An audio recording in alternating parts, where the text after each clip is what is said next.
À exactement 9h30, le 30 août, 9 drones suicides ukrainiens ont convergé simultanément vers l'usine de poudre élastique située dans l'oblast de Tver, une installation capable de produire des centaines de tonnes de propagol par jour et de stocker jusqu'à 30 000 tonnes de munitions, équivalentes aux réserves de munitions nécessaires pour une campagne majeure d'une puissance militaire de premier rang comme l'Allemagne. Chaque obus d'artillerie tiré à Bakhmut, chaque barrage de mortiers tombant sur Kherson et même les missiles lancés vers Kharkiv trouvaient leur origine dans ce site. Cette meute sauvage avait parcouru plus de 400 milles depuis la direction de Chernihiv pour atteindre cet endroit. Mais un tel objectif n'est jamais facile à atteindre. L'usine élastique était entourée d'une armure de défense valant des centaines de millions de dollars, Podlet K1, Pol 21 et Pantsir S1, des systèmes qui avaient déjà repoussé des drones américains et des missiles de croisière chinois. Pour éviter la détection et le brouillage par ce bouclier défensif au cours des 30 dernières minutes de leur approche, les 9 drones ont dû couper leur guidage GPS. Plus de communication, plus de commandes à distance, seuls des algorithmes froids restaient les guidant directement vers la cible. C'était comme conduire dans l'obscurité totale, tous phares éteints, le conducteur ne se fiant qu'à sa mémoire pour avancer. Et en quelques minutes, ces structures composites bon marché assemblées à partir de moteurs civils et de pièces disponibles dans le commerce allaient prouver qu'une arme à bas coût pouvait détruire un dépôt de munitions valant des milliards de dollars. Contrairement aux drones commerciaux modifiés pour la reconnaissance sur le champ de bataille, ces 9 drones avaient été conçus dans un seul but, frapper et exploser. Il s'agissait des drones Beaver VOBR, des drones suicides à longue portée développés par l'Ukraine spécifiquement pour des frappes en profondeur sur le territoire russe. Développés par l'Ukraine spécifiquement pour des frappes en profondeur sur le territoire russe, ces drones avaient des fuselages composites et un poids au décollage d'environ 110 à 120 livres, chaque Beaver transportant une ogive à charge creuse contenant 13 à 15 livres d'explosifs puissants. Un simple moteur à 2 temps maintenait une vitesse de croisière de 100 miles par heure lente, mais suffisamment stable pour accomplir ce long voyage. Tout au long du vol, le Beaver s'appuyait sur le GPS combiné à un système de navigation inertielle pour rester sur la bonne trajectoire. Mais en entrant dans la zone de brouillage, le GPS était coupé. À ce moment-là, la navigation reposait entièrement sur le système inertiel IMU, une boussole magnétique Magayu, des cartes 3D, préchargées des caméras électro-optiques et infrarouges pour visualiser le sol et se corriger par rapport à des repères fixes. Les 9 chasseurs ne volaient pas dispersés. Ils étaient reliés par une liaison de données à faible bande passante résistante au brouillage, maintenant automatiquement leur formation. La caméra électro-optique et infrarouge du drone de tête s'est verrouillée sur le complexe de stockage de Propagol. Ce n'était pas un ciblage aléatoire. Le flux vidéo était transmis directement à un système de reconnaissance d'images entraîné avec des milliers d'images satellites de l'usine élastique. L'algorithme ne se contentait pas de voir l'usine, il en comprenait la structure. Des rangées d'entrepôts connectaient une voie ferrée traversant le site des réservoirs de stockage alignés sur le côté. Dans un cadre flou de 640 par 480 pixels, les longs blocs rectangulaires brillaient en blanc avec la chaleur. Entrepôt 1.1 52 degrés. Entrepôt B2 49 degrés. Entrepôt C3 46 degrés. Une différence de seulement quelques degrés suffisait à révéler le secret. L'entrepôt E1 venait d'être rempli de propagol à la pression maximale, à la volatilité maximale, au potentiel destructeur maximal. C'était le point faible, la cible principale. À une distance de 15 miles, la formation de drones s'est divisée. L'algorithme a automatiquement attribué les tâches. 3 drones se sont verrouillés sur l'entrepôt A1 pour garantir une frappe sur le point faible. 2 drones se sont dirigés vers la section Iskander, où étaient concentrés les ogives stratégiques. 2 drones ont ciblé le stockage des TOJ-KU. 2 drones ont bifurqué vers le sud, sélectionnant la voie ferrée comme cible pour couper la ligne de transport vitale. Chaque drone maintenait un angle d'approche décalé de 5 à 10 degrés, créant un champ de tir croisé. Une tactique d'artillerie classique, cette fois exécutée par un système de contrôle entièrement automatisé. Elastic n'était pas une installation militaire ordinaire. C'était un site de stockage et de production de munitions stratégiques de la Russie avec des stocks massifs et variés. Plus de 30 000 tonnes de Proper Gold des obus d'artillerie des missiles Iskander et Toshkayu, utilisés en continu par la Russie dans la guerre en Ukraine, des bombes guidées KAB-500 à KAB-1500, une grande quantité de munitions de mortier de 120 mm, l'arme de base des unités d'artillerie russes. Et selon les sources de renseignement ukrainiens, même certaines armes importées de Corée du Nord. La structure de l'usine datait des années 1960. Des murs en béton d'environ 30 cm d'épaisseur, un toit en tôle et des voies ferrées directement reliées au réseau ferroviaire régional. Ce design était conçu pour résister aux bombes à chute libre des B-52 pendant la guerre froide, mais il était totalement inadapté face à la menace des drones suicides à basse altitude dans la guerre moderne. Elastic était protégé par plusieurs couches de défense, un radar à basse altitude, Podlet K1, un système Panzer S-1 armé de missiles 57E6 et de canons automatiques jumelés de 30 mm, un réseau de brouillage Pol 21 couvrant toute la zone. Lorsque la formation de drones était encore à environ 20 miles de l'usine, la première couche défensive est entrée en action, le radar à basse altitude Podlet K1. L'algorithme de vol du Beaver avait déjà anticipé cela. À des altitudes de seulement 160 à 200 pieds, le Podlet ne pouvait détecter des cibles qu'à un maximum de 15 miles et seulement dans des conditions parfaites sans interférence. Mais advers, les bâtiments, les forêts de bouleaux et une inversion thermique déformaient les faisceaux radars, transformant les signaux en échos vacillants, ressemblant à des oiseaux migrateurs. Sur l'écran du Podlet, le système les a automatiquement classés comme bruit de fond, aucune menace détectée. La première chance était perdue. À une distance de Tusamal, la deuxième couche défensive s'est activée le Pol 21.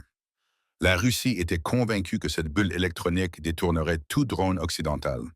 Les stations de transmission diffusaient en continu de faux signaux GPS, trompant les unités de navigation en leur faisant croire qu'elles se trouvaient à des milliers de miles, parfois même au-dessus de l'océan Pacifique. Mais le Beaver ne volait plus par GPS dans sa phase terminale. Sa navigation reposait sur des systèmes inertiels, une boussole magnétique, des cartes 3D préchargées et des capteurs électro-optiques et infrarouges. La trajectoire de vol était précalculée indépendante des satellites. En conséquence, cette bulle électronique n'était pas plus efficace que d'essayer d'infecter une dague avec un virus informatique. Le Pol 21 diffusait en vain. Les 9 Beavers ont maintenu leur formation, poursuivant leur approche vers Elastic. À exactement 10h29 à seulement 9 miles de la cible, les derniers échos sont apparus sur l'écran du radar de contrôle de tir d'une batterie Panzer S1 positionnée juste à côté d'Elastic. Altitude 200 pieds, vitesse 100 miles par heure. L'opérateur de garde a froncé les sourcils. À cette vitesse, la cible était trop lente pour être un avion de chasse, trop rapide pour être un oiseau et trop basse pour être un avion civil. Il a immédiatement orienté la tourelle de capteurs électro-optiques et zoomé au maximum. Sur l'affichage thermique, un petit point lumineux se détachait contre le sol froid. 4 hélices, un fuselage central indubitablement, un drone. Puis un autre est apparu. Et un autre. Un compte rapide, au moins 8 signaux répartis sur un front de près de 2 miles de large. La jauge de distance chutait rapidement. 6 miles. 5 miles. À la vitesse actuelle, il restait à peine plus de 180 secondes avant l'impact. Sans attendre les ordres supérieurs, l'opérateur a enfoncé son doigt sur le bouton de tir automatique, désactivant toutes les sécurités. Le premier missile 57E6 a jailli de son tube, crachant une flamme blanche accélérant à Mach 2,8 en seulement 3 secondes. Tous les systèmes de contrôle de tir sont passés en mode de guidage radar, mais le signal était instable. L'écho sur l'écran vacillait comme une ampoule mourante. Le chercheur de missiles peinait à maintenir le verrouillage, la cible étant trop petite, presque invisible sur le spectre électromagnétique. À moins de 2 miles, le détonateur de proximité a commencé à calculer. Il cherchait une réflexion radar suffisamment grande pour se déclencher, mais le Beaver était trop petit. Résultat. Le système a décidé que ce n'était pas une cible valide. Le missile est passé à côté, manquant de seulement quelques mètres, assez près pour créer une onde de choc supersonique qui a secoué le drone, mais sans causer de dommages. Le lanceur a immédiatement tiré une deuxième salve. Mais cette fois, le drone ciblé a exécuté une manœuvre de saut préprogrammée, grimpant de 65 pieds en 2 secondes, puis redescendant à 100 pieds. L'ordinateur de guidage habitué aux trajectoires stables des avions a complètement perdu la trace. Le deuxième missile a filé dans le ciel vide, explosant hors cible. En moins de 30 secondes, les 9 drones avaient pénétré toutes les couches défensives. Ils se sont divisés en 3 groupes, chacun séparé par plusieurs centaines de mètres volant si bas qu'ils se fondaient presque dans le terrain. À exactement 10h31, les 9 drones étaient désormais à moins de 2 miles de la cible. À ce stade, seuls les canons automatiques jumelés de 30 mm restaient. Mais pour tirer leurs canons devaient pointer directement vers le dépôt de munitions. Une seule rafale perdue pourrait accomplir le travail de l'ennemi à sa place. Dans 40 secondes, l'impact était inévitable. Les soldats russes l'ont compris. Ils avaient perdu le contrôle.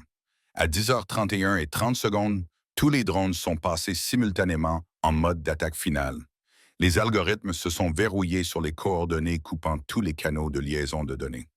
À partir de ce moment, aucun ordre même des opérateurs ukrainiens ne pouvait modifier leur trajectoire.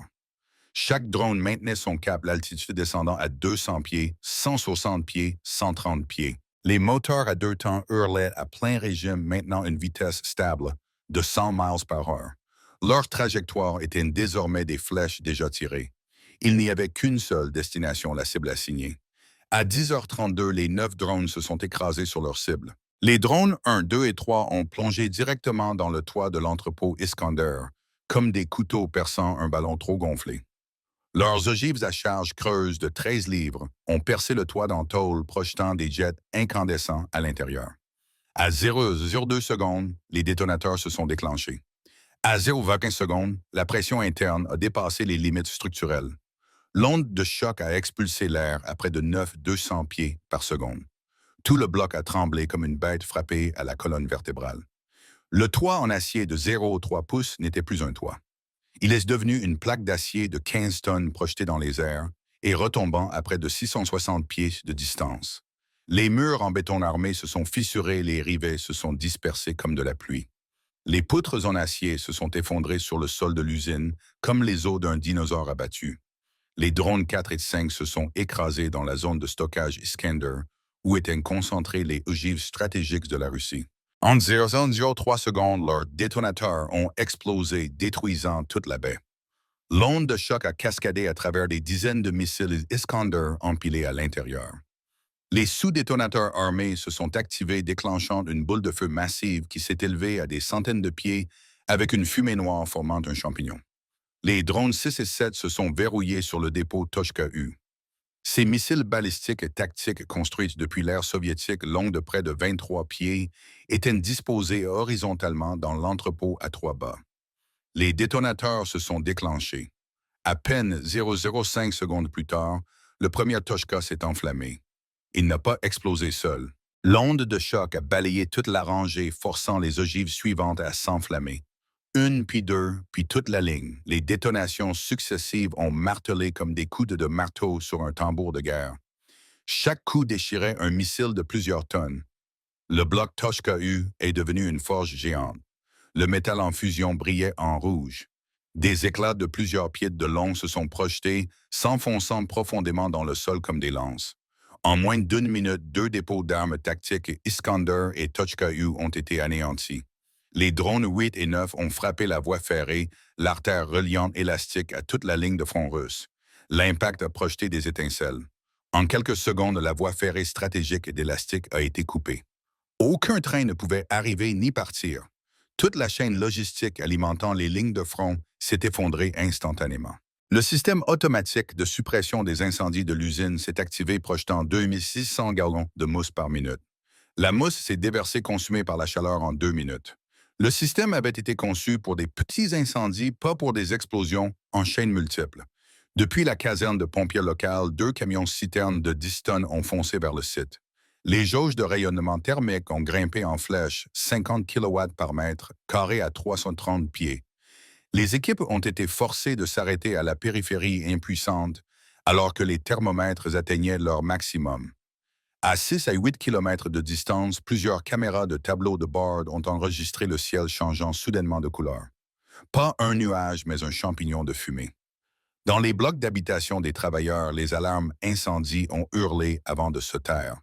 Les lignes électriques avaient été coupées. Un enfant a demandé à sa mère « Pourquoi un deuxième soleil s'est-il levé à midi ?» À 07 000, le chef des pompiers a déplié une carte industrielle sur le capot de sa voiture. Toutes les voies d'accès étaient bloquées par des murs thermiques. Il a désigné le canal de drainage ouest ordonnant la construction d'un barrage en terre, non pas pour arrêter le feu, mais pour empêcher les écoulements enflammés d'atteindre les zones résidentielles. Cet après-midi-là, des images satellites commerciales de Maxar ont été publiées. Les clichés avant et après ont révélé l'ampleur de la dévastation. Avant un complexe industriel avec des entrepôts, des dépôts de stockage, des voies ferrées et une ceinture verte d'arbres. Après une vaste cicatrice noire, les entrepôts disparus la tôle et le béton fondu, les dépôts de stockage réduits en gravats, les voies ferrées tordues comme des bâtons de bonbons fondus. Même la forêt environnante était carbonisée en anneaux concentriques, une empreinte parfaite de l'intensité de l'explosion.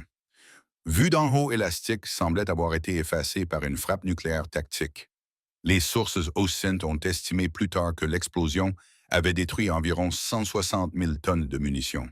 Parmi elles, 30 000 tonnes d'obus d'artillerie et de munitions de mortier, des dizaines de missiles Iskander et Toshkaou, plusieurs lots de bombes guidées KAB, près de 50% des stocks de mortier de 120 mm de la Russie, la colonne vertébrale de son artillerie de tranchées. Pour visualiser 160 000 tonnes de munitions équivalait à la puissance de feu combinée de dizaines de divisions d'artillerie pendant des mois. Et en moins de 10 minutes, tout avait disparu. La nouvelle de l'explosion a éteint les champs de bataille de Donetsk et de Kursk en quelques heures. Les unités d'artillerie russes qui tiraient 500 et 600 obus par jour ont été contraintes de réduire leurs tirs. Les mortiers de 128 mm, l'arme représentant 70% de la puissance de feu des tranchées, étaient désormais en pénurie critique. Dans de nombreux secteurs, les artilleurs russes ont reçu l'ordre de tirer avec parcimonie, passant d'un bombardement de saturation à un ciblage sélectif. Certaines batteries ont même dû demander des munitions aux régions voisines. Élastique n'était pas seulement un dépôt de munitions, c'était une artère vitale. Lorsque cette artère a été coupée, tout le corps de la guerre s'est instantanément affaibli. Chaque drone improvisé était estimé à environ 20 000 $, encore moins en calculant les prix des composants sur AliExpress. Au total, 9 drones, moins de 200 000 $. En retour, la Russie a subi des pertes de plusieurs milliards de munitions, infrastructures et plus crucial encore, confiance en ses défenses. C'était une équation cruellement déséquilibrée. Quelques feuilles de composite, un moteur à 2 temps et une ogive de quelques kilogrammes avaient anéanti un stock d'armes stratégiques entier. Depuis Moscou, les généraux russes ne pouvaient détourner le regard si une installation située à plus de 150 miles à l'intérieur du territoire russe, protégée par des radars des Pantsir et des Pol 21, pouvait être si facilement anéantie, quel sort attendait les autres? Plus important encore, l'Ukraine avait prouvé que la guerre moderne ne nécessitait pas de missiles à longue portée ou de bombardiers stratégiques coûtant des milliards. Parfois, une simple nuée de drones bon marché guidés par le renseignement et une détermination absolue suffisaient à réécrire le champ de bataille. Bataille. Bataille.